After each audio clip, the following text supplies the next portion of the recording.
Welcome to Pursuing Quality Long-Term Care, an educational podcast for individuals needing long-term care and their families. Join us as we talk with national experts and advocates about strategies you can use in the pursuit of quality long-term care. This podcast is a program of the National Consumer Voice for Quality Long-Term Care. Consumer Voice is a nonprofit organization and depends on our members and donors for support. To contribute to this podcast and our work, make a donation at theconsumervoice.org/donate. Every dollar helps. When a loved one enters long-term care, family members often find themselves stepping into a new and unexpected role as an advocate. In this episode, Andrea DuBrow and Heather Tunis share their personal journeys from concerned family members to dedicated advocates for their loved ones in long-term care settings. Join us as we explore the vital role of family councils, the power of effective leadership, and the importance of advocacy in ensuring quality care. We also discuss strategies for building respectful and productive partnerships with staff and management, offering essential tips to help family members navigate the challenges of advocacy with confidence and purpose. Hi, everyone. Today we're joined by two family advocates, Heather and Andrea. We want to have a conversation about family advocacy and particularly the role of family councils in this advocacy. Andrea and Heather have both been engaged in this for years. We often talk to advocates and ombudsmen about family councils and advocacy, but I think for a lot of family members, it's incredibly valuable to hear from other family members who have been engaged in this work. And I know for a lot of family members, when your loved one moves into a nursing home, it can seem overwhelming. And your first thought isn't necessarily, how can I get involved in my facility's family council? You may have never heard of a family council. You might find that your loved one is in a facility that doesn't even have a family council set up yet. So we really want to talk about all of that today. What family councils are, how to get involved, what to do if your facility doesn't have one, how to build up a family council that might exist in name only, and then how they work in terms of advocacy, how they can help when there are problems in the facility, and how they can advocate for positive change. And it's important to remember, if you're a family member listening, that the family council does work on behalf of everyone living in the facility, which is really important because not everyone in a nursing home has a family member or friend to advocate on their behalf. So to start, I just want to give a very brief definition of what a family council is before we start the conversation so that everyone's on the same page. A family council is a self-led, self-determining group of families and friends of nursing home residents that works to improve the quality of care and quality of life of the facility's residents. The council provides families with a voice in decision-making that affects them and their loved ones. And the family council has rights, including meeting in the facility if they choose in a private space. Staff and visitors can attend these meetings, but only at the group's invitation. The facility must provide a designated staff person to help assist the group and respond to written requests. And the facility must listen to the views of the council and act upon grievances and recommendations of the group. They do not have to act upon things in a way that satisfies everything, but they do need to take action on grievances from the family council. And so we want to talk about what this looks like in real life. And we're so glad that Heather and Andrea are here to chat with us about their experiences. Welcome, and thank you so much for both taking the time to be here. I know I just gave the definition, but can you explain what a family council is or looks like from the perspective of a family member who might be new to a facility, how they actually might work? I know some people listening might think that when they or their loved one moves into a nursing home, there might be a robust council already waiting for them, and that others might expect that no council exists at all. So what was your experience? And Andrea, I think you got involved first, so let's start with you. I did, and thank you so much, Jocelyn, for having Heather and me on today and for talking about this really important subject that is near and dear to our hearts. Yeah. So just to say, a family council from my perspective is really a group of families who get together in the facility or virtually, and they all have a stake in how the residents are doing because they have someone there who they really care about and love and want to come together as a group of families to make sure that things are going as well as possible. And when they're not, they can come together and work on those things as well and contribute to the facility. So in the case of my mom, when I brought her to this particular facility, it was within a couple of months that I started seeing some flyers around in the hallways that a group was forming and inviting people to come to a meeting that was going to be located on site. What I learned later is that some family members had started getting themselves organized a little bit before that and meeting offsite in each other's living rooms at their own homes. And that came about because family members got to know each other just by spending time there. And a lot of that honestly probably came from eating with their loved ones in the congregate dining room, which can be a great place to meet other family members and just say hello, meet and greet, see who's there visiting a loved one. And I think over time, some of those families just started talking to each other, casual conversations in the hallway or, near the dining table, asking each other, how are things going? And I guess there was some sense of maybe some things weren't going great, and people decided that they wanted to talk with each other about it a little bit more in depth. And through some of the resources that are out there, which I'm sure you'll talk a little bit about too, Jocelyn, um, some of these folks found out what a family council is, that it has a right to exist, and decided that they wanted to begin to take the steps to formulate one. Eventually, those steps became those flyers I was seeing in the hallway as a new, family member to a new resident in the facility. And I went to my first meeting that was held in a kind of like a multi-purpose room that the facility provided. And it was there where people introduced themselves and said who their loved one was, what place in the facility they lived in, and began to talk a little bit about their shared concerns. So I'll pause there and see if there's anything that you'd like me to add or follow up on. And I don't know if Heather wants to chime in on any of that also, but there's a lot more I can tell you, but just want to make sure that I'm answering what you want to hear about. No, that's really helpful. And could you just mention when this was that you did this? Because I know what year was this that this started? This was in 2018, so it Okay. definitely was pre-COVID. Right. That was And I think my, that's yeah. really significant to mention. There's sort of the pre-COVID and the after COVID, and because COVID was such a devastating time for all of us who had loved ones in facilities. But this was pre-COVID. We were having our meetings in person. Obviously, that leaves out family members who are not local, Right. but we had a speakerphone, and it was pretty terrible, to be honest with you, for the people who were calling in. There was a lot of difficulty hearing what was said, people interrupting each other if they were trying to speak in through the speakerphone method. Zoom is a lot better, and that is, I would say, maybe like the only positive that came out of the pandemic was Right. our ability to pivot and use a virtual platform and expand participation to many more family members who couldn't be there. And of course, we all couldn't be there during COVID. But since this did start pre-COVID, people were very comfortable meeting in person. And I would say it was really the people who were visiting their relatives or loved ones in the facility who could see other visitors. It's much harder if you're far away to get connected to families Right. without a designated family council. So I feel like people um, who are family members who are far away can join a family council if there's an existing one that they know about.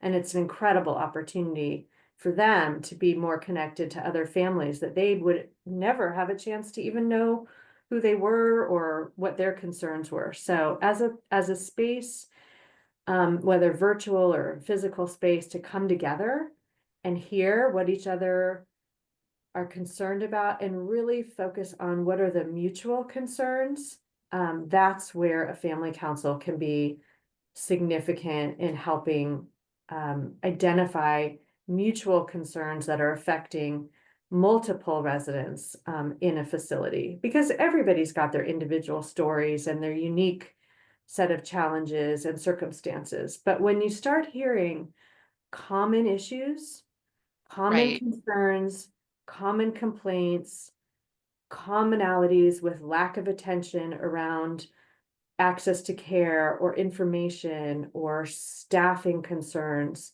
that's really where family members can come together and have that strength in numbers approach and try to approach the management of the facility with their collective concerns and their voices coming together to say, hey, this isn't just my mom or my dad or my spouse or my auntie.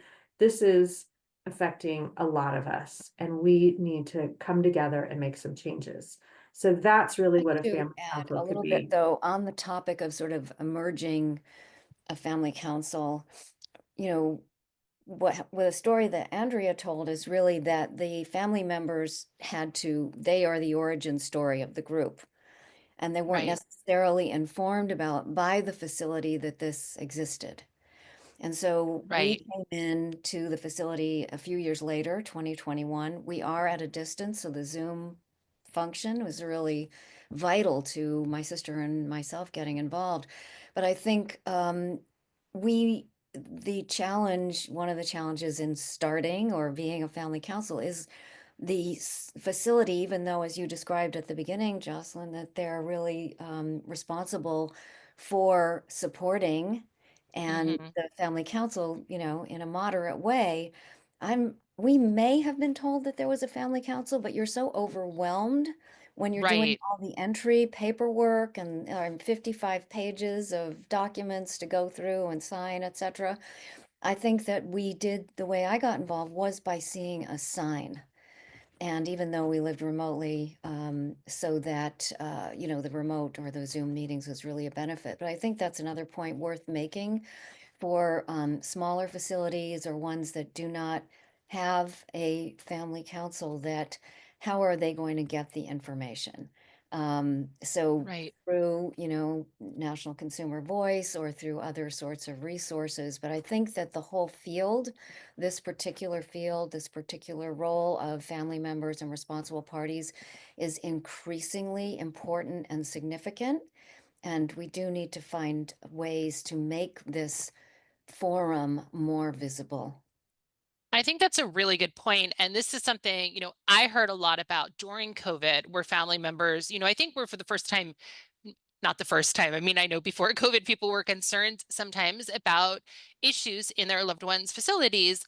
But during COVID, people were very concerned because they didn't really have access. Mm. And it was a time when I think a lot of people really suddenly needed and wanted to hear from other families, because as you described, Andrea, nobody's in the dining room feeding their loved ones or sitting there with their loved ones, and there was a big disconnect. And so I do think to those facilities where there are not family councils set up, where the facility is doing nothing to try to start one, they're not actively promoting this.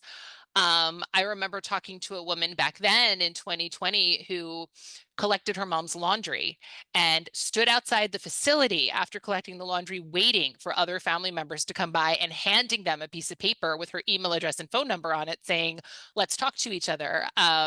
We gave a lot of people, we told them, email the facility, ask them to share your information with everybody else, because they're not necessarily going to send you everyone else's contact. But you're right. Like, it sounds like when you came into the facility, there was already a family council sort of sitting there waiting, but it can be very hard when that isn't the case. And people kind of need to, even in these post-COVID times, kind of get something up and going. Putting signs up in the facility, as you described, is a great one, because when people come to visit, they'll see it. But yeah, I mean, it sometimes takes a lot of creativity to get these up and going. And so another question I wanted to ask, sort of related to that, are what were some of the challenges in keeping the family council engaged, in working with different varying personalities, and in sort of also keeping, and I hesitate to say this, but keeping the negativity away, in order to be productive, because I know a lot of times people can come in very upset about a lot of things and wanting to sort of air complaints. So how did that all work for you? Well, I want to just go back and say, in addition to the questions that you were asking about getting started with a family Hmm. council, it also takes bravery on the Yeah. part of the family members, because some families are afraid that there could be retaliation or, Yeah. repercussions that aren't the most um, positive on their family member for that act of getting together and organizing.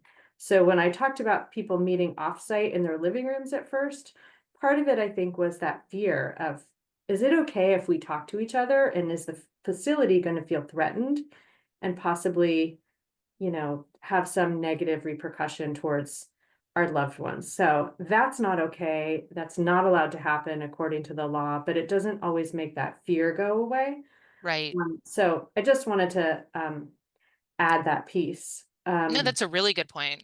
Yeah, because it's really hard to, as families running a family council, to get the facility to continuously help inform other families. That's what Heather's talking about. I mean, the fact that I had to put signs up and others did before me doesn't even speak to the fact that maybe those signs were taken down sometimes, or that, I had to ask, could we put it here? And we were told, no, it can only go this other place. And it shouldn't be so hard to find families to connect Absolutely. with and to make that happen. The other thing is that contact information, you mentioned Hmm. the facility will not provide contact information. Andrea and her colleagues put together a Google email list that I've inherited. I don't know how you guys compiled that, uh, but it was not from the facility providing contact Right. information. And, when we send out the invitation for the meetings, we ask the person who kind of does communications at our facility to send out the notice, and that person does it sometimes and sometimes not to their contact list. So anyway, And to follow up on your question, Jocelyn, about the negativity and how to kind of keep that at bay, I mean, it's tricky, the first couple of times I went to meetings, I was a little bit overwhelmed because people did have a lot of concerns and a lot of complaints. And I was a newer family member at the facility, and things have been going pretty well. I just kind of wanted to Mm. meet some people and sort of have a connection to others. I wasn't looking for a support group, I was looking for Right. information sharing. But I did hear a lot of negative things I hadn't known were happening, and that was a bit upsetting. Part of that was just being new and not really being exposed to that much. And over time, the longer you're in a facility, the more that's just sort of what it Right. is. It's like anytime you're new to a place, you don't know that much, and then you gradually learn over time. So I'd say managing the complaints or the challenges is a tricky part. It takes some facilitation. It takes skill. As leaders of the family council, Heather and or I are always looking for people who bring a spirit of, grace into the meeting, and have some of I want to, roll up my sleeves and help, and what can I do kind of thing.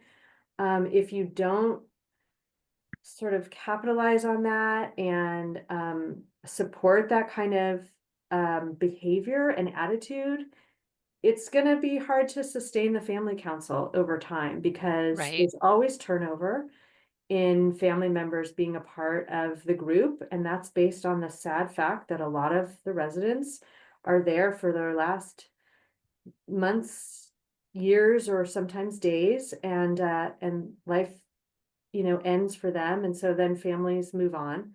So there's a sort of a need to continuously regenerate the group with new leadership, Right. somebody who can kind of see the big picture and help sort of pull the group back if they're getting a little bit into the weeds, and maybe overly, petty about certain concerns, and really kind of being clear that the mission of the group is really to serve the families in the facility. And, maybe the group wants to spend some time like defining its mission, not like, Right. overly, working on a mission statement or anything like that, but being really clear that that's the reason we're together, is for Right. the, and the and I overall think, cause. to sort of build on that we really position our meetings as an opportunity to share an experience and to strategize, and provide support and resources. So it's as much a resource forum as it is for sort of sharing what your experience is. And I think Right. the case study that we shared at the conference was really when we saw a sort of critical mass of of common things going on, common dynamics. We actually did a survey. We did a Google Doc survey or something like that, a Survey Monkey Mhm. thing. And it was interesting because we had a 75% response rate, which meant That's that amazing. people weren't necessarily coming to the meetings all the time, but Hmm. they did respond to the survey. And that helped sort of put some heft behind our, the trends that we were seeing. And so again, I think it is, as Andrea said, kind of that delicate dance between sharing your experiences, providing support, and then when and also we understand increasingly the more time you sort of spend in the field and with loved ones in these kinds of communities, what the challenges that the management are facing with staffing, Sure. quality of care, with, things and issues like that. So when we recognize issues, trying to bring them to the attention of the management with that understanding of that context of understanding so that we're their partners. We're bringing, I use the term collective voice. I have to say, it's not really working the way I would like it to. um, but you feel like you can't stop, trying to Right. be logical, sensible, but we are a way of advocating and saying, your family members and your, residents, they're experiencing the turmoil of the turnover you're having in staff. And Right. you can't just pretend it's not happening. We're living it. What can we do to support you? Yeah, I mean, I think you both just raised so many good points. And I just quickly want to come back, Andrea, to something you said, when you first came to those meetings, because if you came, more for, you know, you didn't use the word community, but for meeting other families and kind of, getting a sense of who was who and what was happening in the facility. I mean, a family council isn't only to air grievances. A family council can be many things, and it can also, as you both explained, be a really good way to educate people about their loved ones' rights, share information that people have. But I also want to come back, Heather, to you talking about the survey, because I think that's such an innovative and cool thing to do, especially when you don't have a tremendous turnout at some of the meetings, to sort of reach out to all the families in a different and unique way. So can you talk a little bit more about what the survey was and how you used it?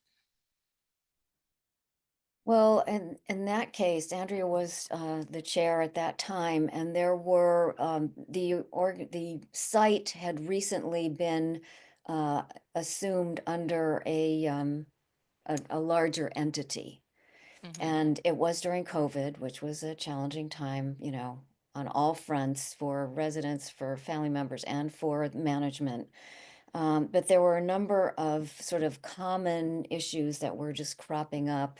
And so we felt that, again, we would have, under 20 people would come to the meetings, but we had about 50, 60, we had about 60 people on the email list, I think, about 60 people. And we thought, well, let's try and see what people's experience is like. And again, to the spirit that Andrea had mentioned, we really tried to find out what was working well. We really Right. tried to find out what was working well, and we tried to understand, in addition to those of us coming to the meetings, what percentage were also having the similar sort of more challenging experiences, and tried to Hmm. put those under topic areas: food, care, quality of care, physical or medical care. Um, I can't remember some of the other topics, but communication was a major issue for us as well.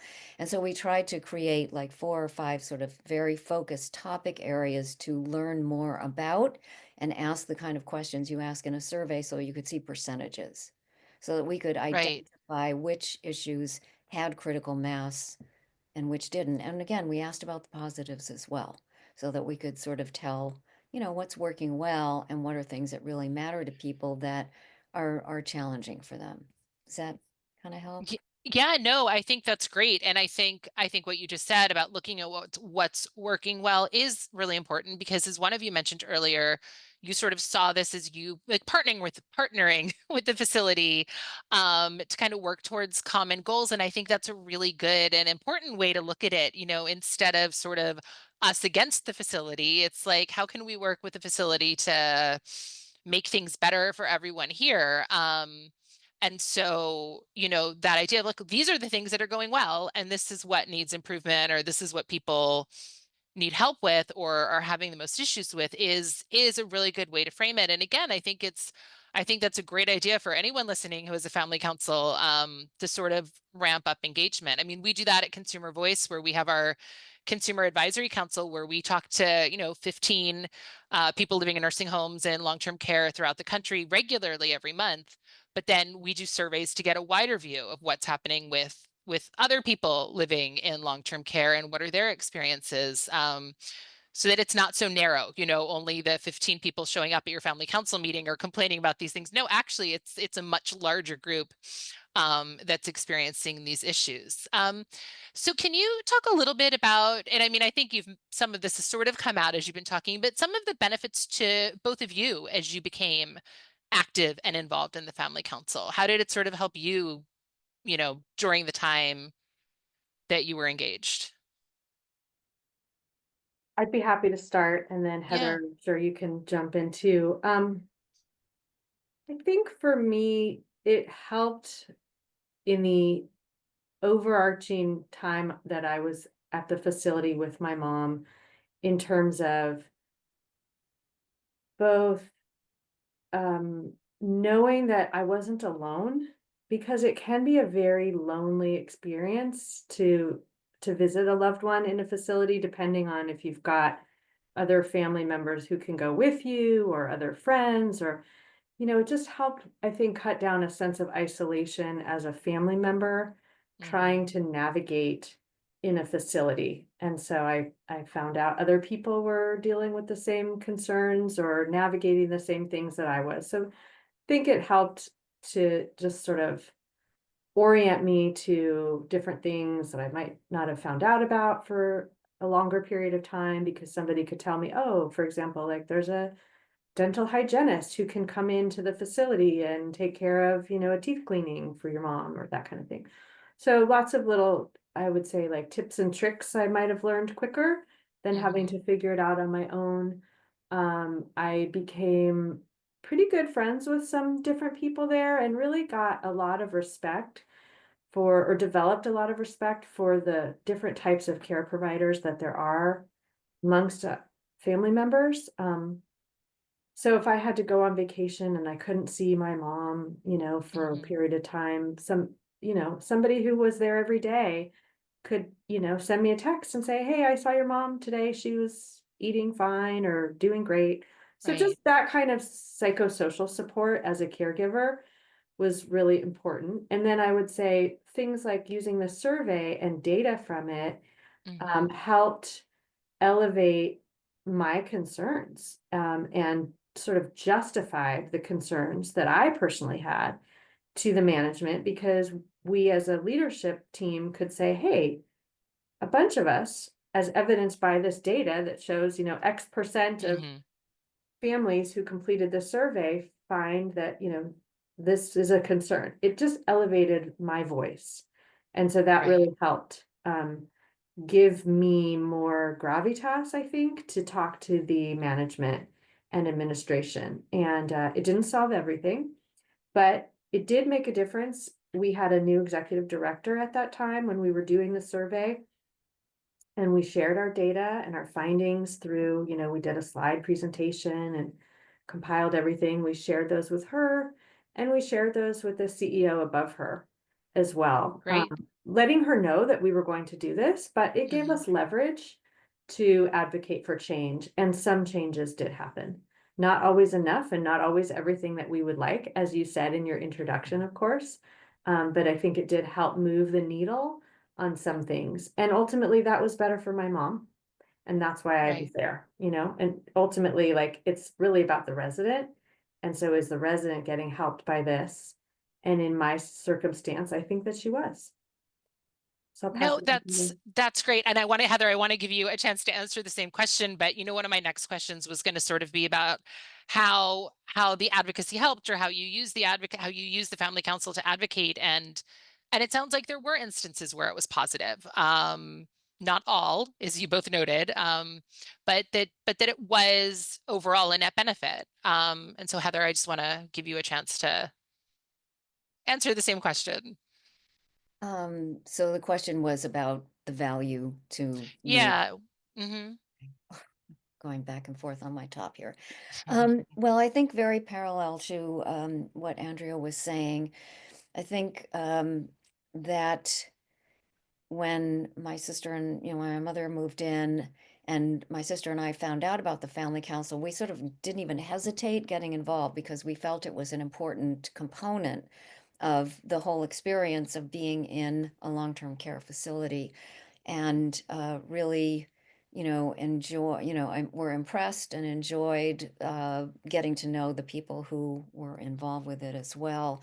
And it felt like something that we could contribute to other people, as Andrea was saying, to other people's experience, and be supportive, also learn kind of the ropes, like, from people who'd been whose family member had been at the facility a little bit longer. And then the more I got to know, sort of the people who were participating, I mean, we have an incredible wealth of professional experience and expertise to offer Right. to the management of the facility, from our diverse perspectives. And frankly, I'm kind of an idealist. I know. Mhm. I call myself a pragmatic, idealist, but, they don't necessarily pay attention to it, but they did when we did the survey. They did, Right. we did the survey. So I just think it's a really increasingly important component of the long-term care experience. I think it's great that NCV has this, residence council that you meet with. But my experience is that really the family members and the responsible parties are the people who could speak to Right. a much greater swath of what the experience of living in and navigating, life in a long-term care facility. We deal with it front and center in a very different way, but that are no less important than and we're advocates for the day-to-day experience of our loved one. Sometimes some of those people cannot be their own advocate. So Right. it's really, really important. And you know, our family council really doesn't get much support from our facility. And I know that when we've brought issues to our current executive director, she'd rather deal with people one-on-one. Bring your Oh, problems to interesting. me individually. And we're saying, like, wait a minute, if this is a trend, if this is a theme, can't we be your arm in arm, your advocate to the company that owns you, and say, no, it's not enough to have this kind of staff ratio. Look at what's Right. happening. It's not enough. It's not working. So I'm sorry, I kind of got off Well, topic that's a there. No, tactic. no. Yeah. That's a tactic to avoid dealing with a group of people who are having the Absolutely. same issue. If she can deal with Absolutely. a It's family me. It's one-on-one, she can avoid Right. repercussion. And that's an area where, the family council has to keep pushing back. It's like a I do classic feel badly example. about it. We want to support the executive, Of but course. that executive doesn't really see the opportunity that Well, uh, you want to support the executive in the residents having the best experience of living in the facility that they can. You don't want to support an executive who's shirking their responsibilities. Let me just be clear, right? So, Well, well, for what reasons is that person, are they under-resourced too? right. right. And then Well, come and I on. mean, the other aspect of the family council is, again, that, dealing with people one-on-one discounts all of the residents who don't have family members, who don't have visitors. And that is a very large group of people who don't have people there advocating on their behalf. And so, it just sort of discounts that entire universe, which is hugely problematic, which is one of the reasons this is so important. One other thing I just wanted to touch on that was mentioned earlier a little bit, but Heather, do you attend most of the meetings virtually? Is that something Uh, that you our meetings are only virtual at they're this. only virtual? Okay. Because that is, as one of you, I think Andrea mentioned, sort of post-COVID is a very positive change. When my grandmother was in a facility, I remember my mom and my aunts like really going back and forth over where she should live because my aunts lived in New York and my mom lived in Maryland. And should she be close to one or the other, or should she be in between? And they settled on New Jersey because that's where she had been living and felt most comfortable. But none of them were actually that close, and none of them were able to be there day to day. And I think that's true for a lot of family members where, your sons or daughters or husband, are living in other parts of the country. And so having the ability to do these things virtually and, employ a survey that anyone can fill in regardless of whether or not you attend the meetings is all really useful and has really changed the dynamics of a lot of this. So I just kind of wanted to point that out. And then my last question is really, and I know you've both kind of touched on this, as you've spoken today, but what advice do you have for people who, are just have someone moving into long-term care, or maybe have someone living in long-term care and are just learning about family councils? What advice do you have people who want to get involved and who want to use these as a vehicle to advocate for their family members and for the people living in these facilities? Well, Heather and I have a mantra, I feel like, which is you have to be an advocate. And I don't think I knew that when I first helped my mom get into a facility. I thought, she's going to be taken care of. I can Right. do my job, raise my children, do those things that I need to do. And the reality is that the residents do better when they have a family member advocate, ideally someone who can see and hear what's going on in that facility on their behalf, whether it's going there in person, whether it's, having a virtual visit and seeing how they're doing. It all helps. Any kind of advocacy helps. So I think my first comment would be that it's really important that family members understand that their role is to be an advocate for their loved one and that they embrace that role, and that the family council can be a vehicle for being a collective advocate on behalf of not just your family member, but all of the residents at that facility. Not everybody wants to do that, but encouraging people to check it out, give it a try, come back, give it a few tries. Maybe the first meeting wasn't the best for whatever reason that day. Don't quit yet. Um, because there's probably going to be a time when that family council is actually really helpful for your loved one, whether it's directing you to a particular resource or collectively raising the bar on something that's not working as well as it could or should be in the facility. Those things will benefit your individual loved one. So my encouragement is come and check it out, embrace your inner advocate for your loved one and on behalf of others. And another piece of advice I would say is build a leadership pipeline, knowing that there's constant turnover, Right. and that it's really hard. You're fighting an uphill battle with facilities that may be required to offer this family council a space, and allegedly a person that the family council can communicate with and share action steps with, and have some kind of accountability with. But it's not easy. The facilities don't value this. They don't prioritize this. This is not the thing that they get rated on, in their ratings. They don't get any payment for this. So in some ways, we're a pain in their what. And we have to keep doing that in a way that is kind and thoughtful, but absolutely with an advocacy heart and mind. Well, that's great advice. And now, Heather, you can follow that. So Well, and I like the theme about being an advocate. And, you were talking, Jocelyn, about making a decision about physical location. And for example, you know, uh, I used to live very close to where my mother is, but I don't anymore. The good news is we have a family house here, but you do need to be, well, I think a family member really thrives more when a relative, family caregiver is present as much as that person needs them to be present. Yeah. They really can't be in a facility on their own. You have to be able to monitor, how things are going and be able to be your individual advocate, as well as looking at if the facility has a family council, to sort of, as Andrea was saying, to look into it and look into it for a few different reasons. The first one, again, mutual support and other people's experience, and helping you find the resources you need to be that advocate, that family caregiver, etc., for your loved one who's there.